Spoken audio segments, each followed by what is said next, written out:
Daniel chapter 12, and now the conclusion to the book. So we left off Daniel chapter 11, recognizing that the righteous who have been faithful to God are referred to as those who know, or those that understand, or even later on down here, the ones who teach others, those who instruct many, those who have understanding. And what it means by that is to say, these are people who have heard God's words, even specifically God's prediction of the end, and they have accepted what he said. They are listening to his words. They're understanding what he has taught them. So that's the concept then of the faithful. And yet what we also discovered in the same section is that these people, though they are faithful and though they have followed what God told them is true, in fact, then that means that they fall by the sword and by flame and by captivity and spoil many days. I mean, you can see here, even in terms of the flame, sounds like the fiery furnace. In terms of captivity, that sounds like the entire book of Daniel, because Daniel and his friends are carried away captive. And later they shall fall to be tried and to be purged and to be made white, to be made pure. Okay, so in these places then, you see that the wicked do suffer, the righteous do suffer, even though they have been faithful and even though they have heard God's words. And that's going to raise a broader question for us in the entire framework of the book. So what I'm going to do here, I want to go back in our minds early on in the book of Daniel, and I want us to remember some of the story of how God blessed his people earlier in the book. And when we do that, we'll see a very interesting pattern here. So I'm returning back to Daniel chapters 1 through 6. And I'm seeing how over and over again, God blessed his people when they were faithful to him. For instance, Daniel chapter 1, they refused to eat the king's meat. Okay, now look at the final verses of that section.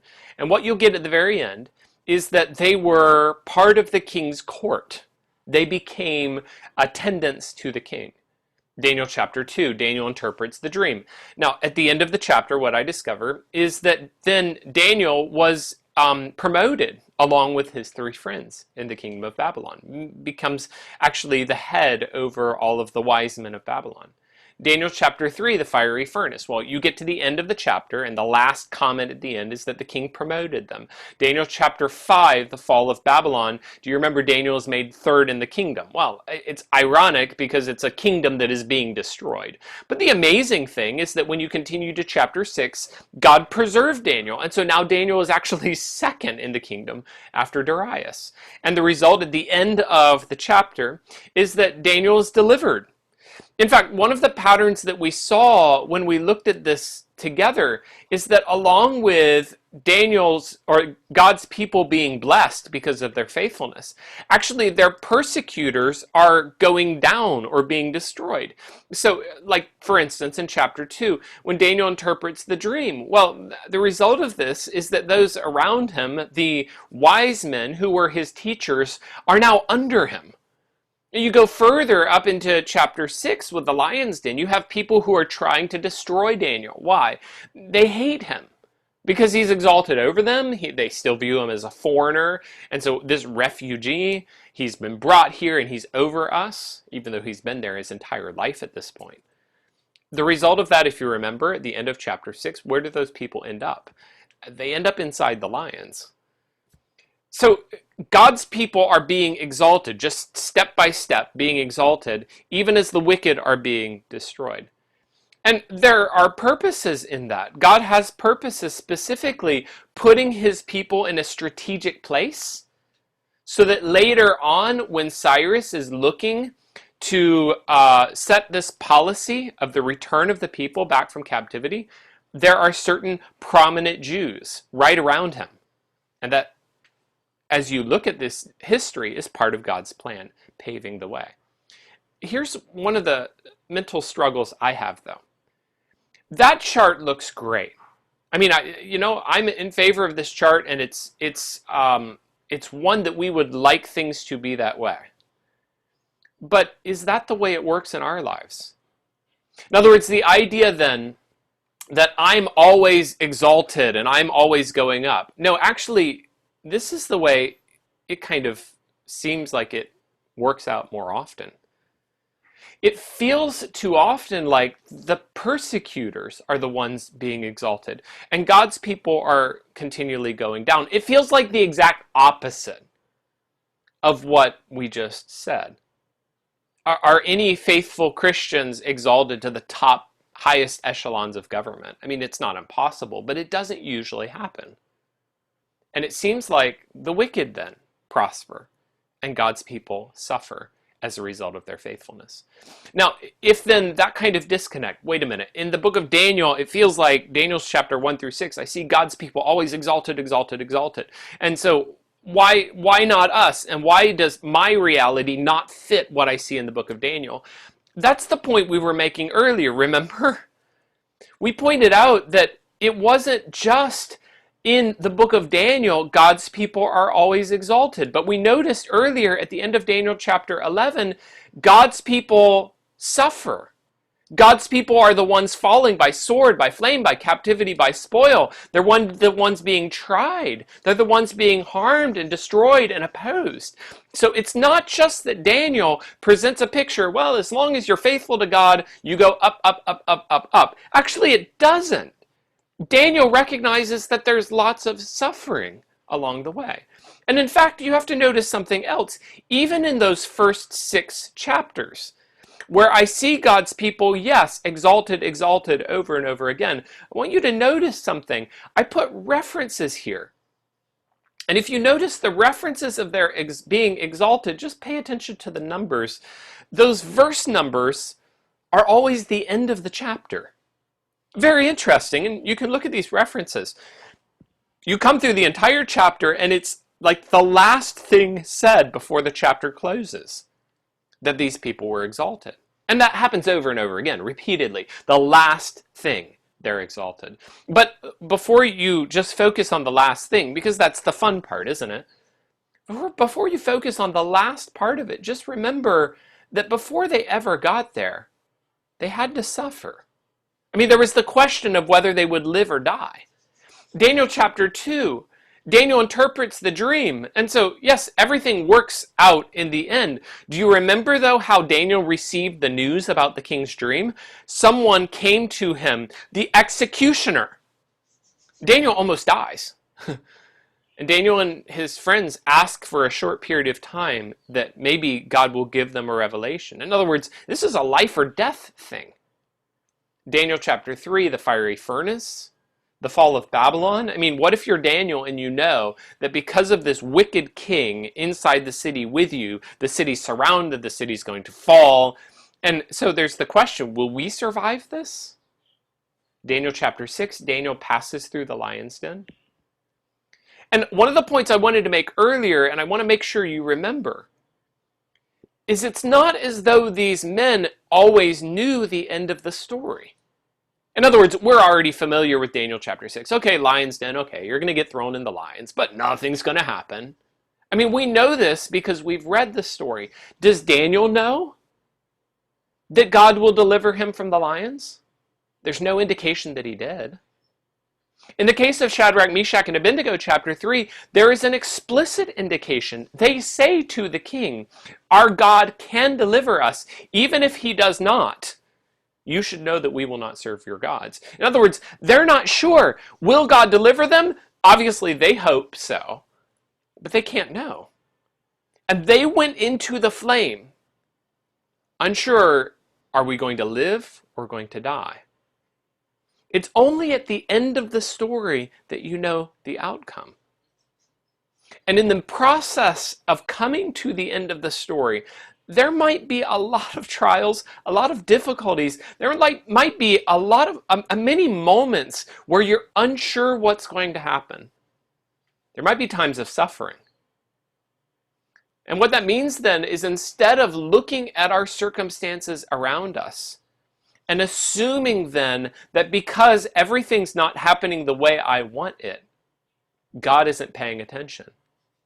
We should remember the story's not done yet.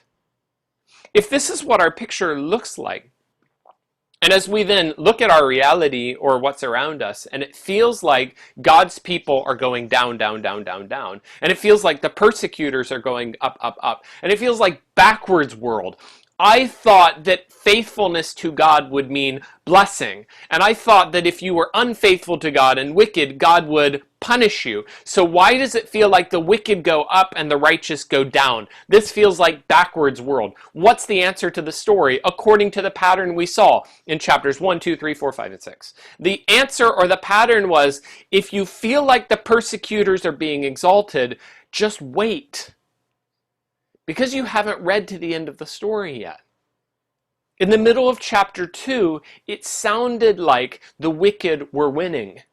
When Shadrach, Meshach, and Abednego were being carried to the fire and thrown into the fire, it sounded like the righteous were suffering and the wicked were the victors. When you read in Daniel chapter 6 the plan and the law and the lion's den, and now Daniel is going to be carried to the lion's den, and it sounds like the wicked have won. What's the answer? Read to the end of the story. You haven't heard the end of the story yet. Because at the end of the story, God's people are the victors, and the wicked will suffer. And in fact, then, as you and I live life on planet Earth, and we face challenges and trials, and maybe even persecution, and we ask questions like, why does it feel like the wicked are exalted and the righteous suffer? The answer for us also is that the story's not done yet. Finish the story. And if you do, you discover that in fact, there's a great reverse that comes at the end. Yes, for a period of time, all the way until now, it feels like the wicked are being exalted. But before you envy those people, just remember where they're going. Remember the end of the story. And the end of the story is rather different from what you and I experience right now. Because at the end of the story, the wicked will be destroyed and the righteous will be exalted. In fact, if I was looking at the book of Daniel overall, so the pattern I was just saying was, well, as you read through the story, things might look backwards. It might look like the wicked are succeeding. Read to the end of the story. Well, we were just seeing in chapter 11 and even chapter 7, we were seeing that God's people suffer, and that continues all the way into the future, into eternity. And so the struggle that we had there is, how then, if God's people are suffering even though they're faithful to him, then how does this conclude? Is there hope here? And our answer even to that would be, look at the end of the story. Or in terms of Daniel chapters 1 to 12, where would I find the end of the story? I saw it at the end of chapter 1, the end of chapter 2, the end of chapter 3. What about the end of the book of Daniel? And if I look at that end, I come to Daniel chapter 12, and this beautiful, rich encouragement to us as you and I face struggle and sorrow, and as we face persecution. Here's a biblical answer to all of those questions. Many of those who sleep in the dust of the earth shall awake. People are coming out of the dirt again. Everybody comes out. John chapter 5 talks about this. Righteous, unrighteous, they all come out. But there's two groups. The many come out of the earth. Everyone is resurrected. But there's two groups, and the first group is some to everlasting life, and the other group is some to shame and everlasting contempt. I'll just point out that both are everlasting, aren't they? But the difference is life versus shame and destruction. The same contrast happens in the next verses. Those who are wise shall shine like the brightness of the skies. Those who turn many to righteousness like the stars forever and ever. We'll return back to these expressions later, but the point of all of this is to say that in terms of eternity, in terms of the future, then yes, there will be two different groups. The righteous and the wicked will be separated. You don't want to be part of those who are prospering right now. Times will come when all of that changes. I want to show you a few more details in Daniel chapter 12 before we conclude the book. And one of them is this: as you keep on reading a little bit later in the book, there's a vision of a man in linen. And I referred to this back in chapter 10. We discussed this a little bit at that time. There's kind of a contrast here between a man clothed in linen, and here again, the man clothed in linen, contrasted with the other two on either side of the river. And what we saw back in chapter 10, I argued, is that there's a man clothed in linen there as well, who stands apart. In fact, when Daniel sees him, he falls on his face. He loses consciousness. And then later, the one who addresses him is one of the others. And that other, an angel, is the one who gives the vision to Daniel in chapter 11, and even up to here. But now the man in linen speaks again. And again, the thing that's so interesting about this is just the distinction. There's the two, the angels, but this one, this man, this enigmatic, mysterious person stands apart. And when he speaks with authority. Who is that person? I can't absolutely and completely demonstrate this, but I would argue that this mysterious, enigmatic man that stands apart from the rest of the group and has a different kind of authority, who actually his description matches Revelation 1, I think we're looking at a vision of Jesus Christ. And when he speaks, he also again predicts the future. Now he's going to predict it in these terms. How long will it be until the end of these things, until all of this accomplished? He spoke and he swore by him that lives forever and ever, by the name of God himself, that it shall be for a time, times, and a half, or half a time. Now, that's a very interesting expression, because as you keep on going through into the New Testament, you find this expression come up again, much later. And in that case, in the case of the New Testament now, it's explained, and it's connected to the latter days, the days of the tribulation. So that same time, times, and dividing of time in Daniel chapter 7, here again in Daniel chapter 12, but now Revelation, time, times, and half a time. And this is specifically in respect to Israel being pursued to be destroyed by the serpent, Satan. That's connected in Revelation into the context of the end times, the tribulation, the Antichrist. So we've got some things here that are linked in. In fact, time times half a time seems like a confusing way of saying it. Well, if you're working through those, 3.5. Time, times, and there's reasons to understand that is 2. Time and times, and half a time. And putting that together then, 3.5, well, as you understand what was described in Daniel chapter 9, there is the last 7. That last 7 is split. It says in Daniel chapter 9. And so that split in the 7, you're looking at the two halves of the tribulation.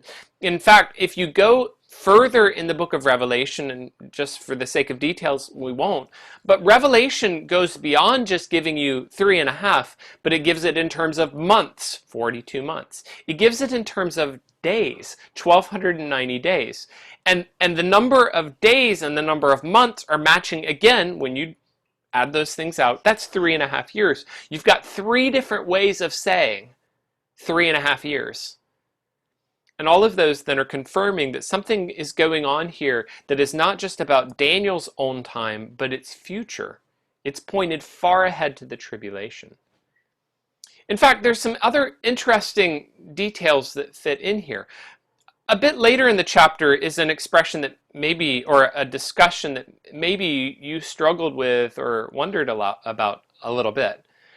And that is, as the vision continues, there's a further revelation that the time of the sacrifice being abolished, that's again the Antichrist and connections like that, the time of the abolition of the sacrifice will come, and the abomination will be set up, again quoted later in the New Testament in Matthew, connected to the tribulation in the future.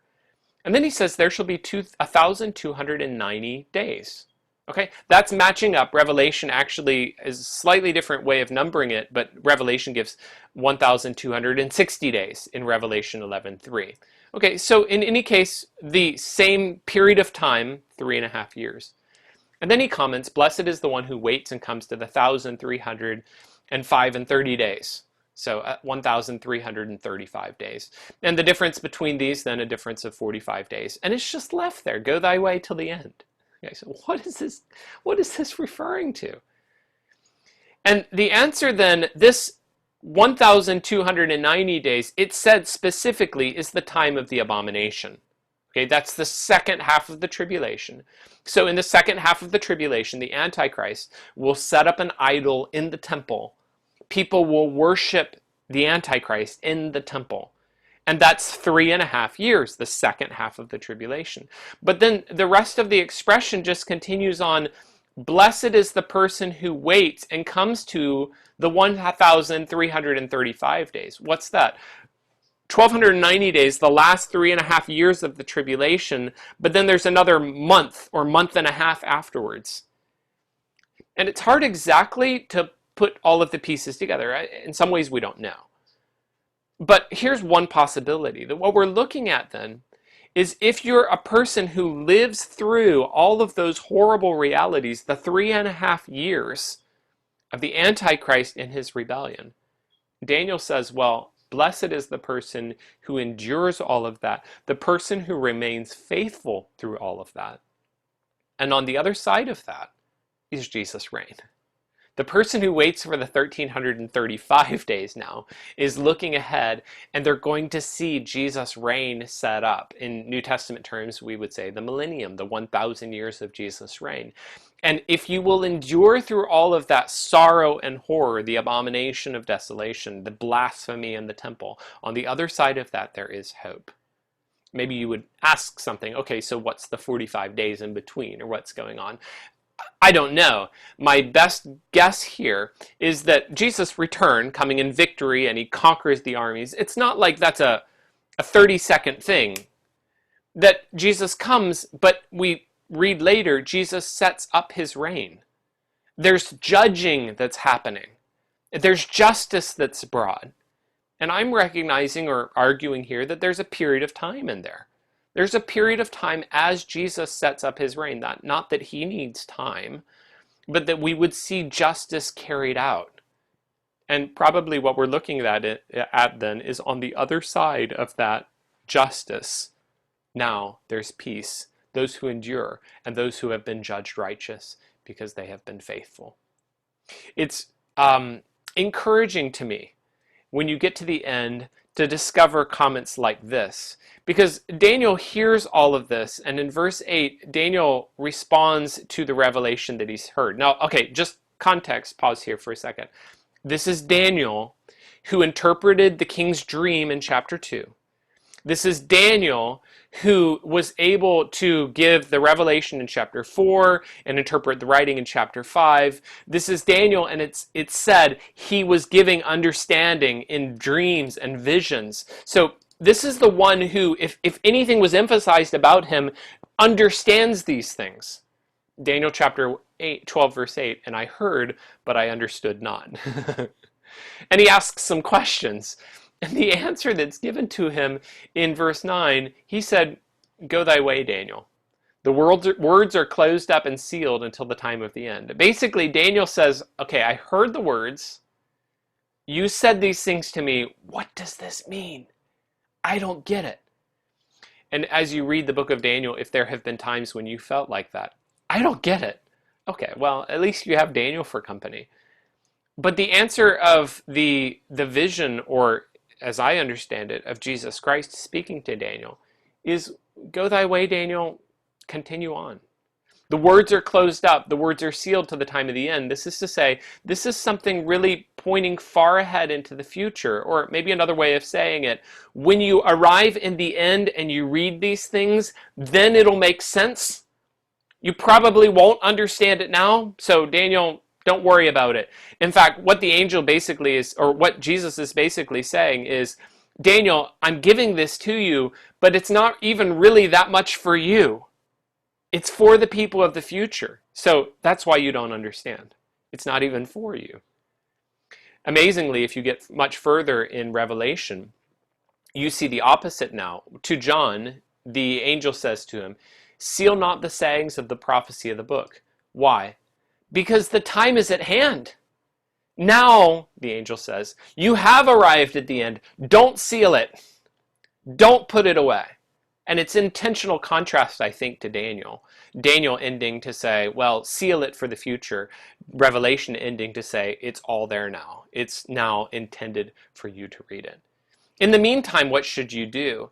And again, this is so helpful to me for processing just the way that you and I look at life about us. When Daniel gives his question, but I don't understand, and then the answer, go your way, Daniel, do what you're supposed to do. Here's an answer in the meantime. Many shall be purified and made white and tried. The wicked shall do wickedly. None of the wicked shall understand, but the wise shall understand. And it just gives you this basic contrast here. Just recognize that until the time of the end, the wicked are going to be wicked. The righteous are going to be righteous. There will be contrast. And between the two, don't be surprised then when you see wickedness continue and increase. That's what the wicked do. That's what you should expect. The book actually ends with a similar kind of conclusion. Verse 13, but go thou thy way till the end, and there you shall rest and stand in thy lot at the end of the days. I mean, the book just gives us kind of a conclusion like, so Daniel, you just be faithful, do what you're supposed to do. God will take care of all things at the end, and in the end, you'll receive what you're supposed to do, what you're supposed to be. So just do what you're supposed to do until Jesus returns and until you receive answers to all of these things. But actually, the book doesn't just leave us with no answers. The book gives us beautiful and rich hope. In other words, it's not as though we have understanding, perfect understanding of everything and how it will all happen and how all of the events fit together. Here's what we do know, and here's what we can be sure. Those who are righteous will shine. They will shine like stars. Daniel gives us this hope that in the end, if you are righteous, you will be resurrected. You will stand in the presence of God for all eternity, and it will be glorious. In the meantime, there are instructions that we are supposed to follow. We are supposed to be the wise, meaning hear God's words. And I would just summarize those two expressions. If you're describing who are the ones who are blessed, they are the wise, and they are those who turn many to righteousness. That echoes chapter 11. Remember, we saw those who have understanding, those who turn many. Okay, those who instruct many. Those who are wise and those who turn to many to righteousness are the ones that are blessed. If I was going to summarize that simply in New Testament terms, I would say something like this. Know the truth. God has spoken. God has told you his plans and his intentions for history. You, be one of the wise. Read his word, hear it, obey it, love it. Be one of the wise. Those who turn many to righteousness, tell other people about it. And in terms then of our own experience and the present, read your Bible, know God's words, and tell other people what he has spoken. That's the definition of what it means to be wise, what it means to be faithful, and more significantly still, it's what it means to be blessed. Do you hear the rich words of Daniel chapter 12? And does it turn your heart upwards in hope? That you might face real and difficult challenges today, and you might struggle right now, and have questions like, why does it seem like I try to be faithful, but I feel like I don't see God's blessing? Okay, but then listen to his words, and listen to the rich comfort and the confidence he gives you. That there is a resurrection coming, and those who are wise will shine. Shine like stars. They will shine like the brightness of the heaven above. In the presence of Almighty God, you're going to shine. And if therefore the present looks difficult and dark and confusing, remember that it will not stay that way. Eternity will change all of that. The next time you walk out on a dark night and you look up and you see the stars shining above your head, you can remember all of the promises that are linked to that. Abraham was told that his seed would be like the stars of heaven. The prophecy about the Messiah is that the Messiah will come, the daylight from on high, the day spring on high will visit us. He will rise like a star. And in fact, at the coming of Jesus Christ in Bethlehem, one of the ways that you could see his coming was the star that led people to Bethlehem. And further in Revelation, that gets picked up, that he is that day spring from on high. He is the light. And all the way at the end of Revelation, there will be no more sun, moon, and stars. The Lord God and the Lamb will be the light thereof in that city. But don't forget one other piece. The next time you see those stars, remember that you also will shine like the stars in eternity. Because of the promises of God, there is a rich hope for all who are faithful and who walk with him. This is the richness of the book of Daniel. This is the richness of the promises of God to you and to me.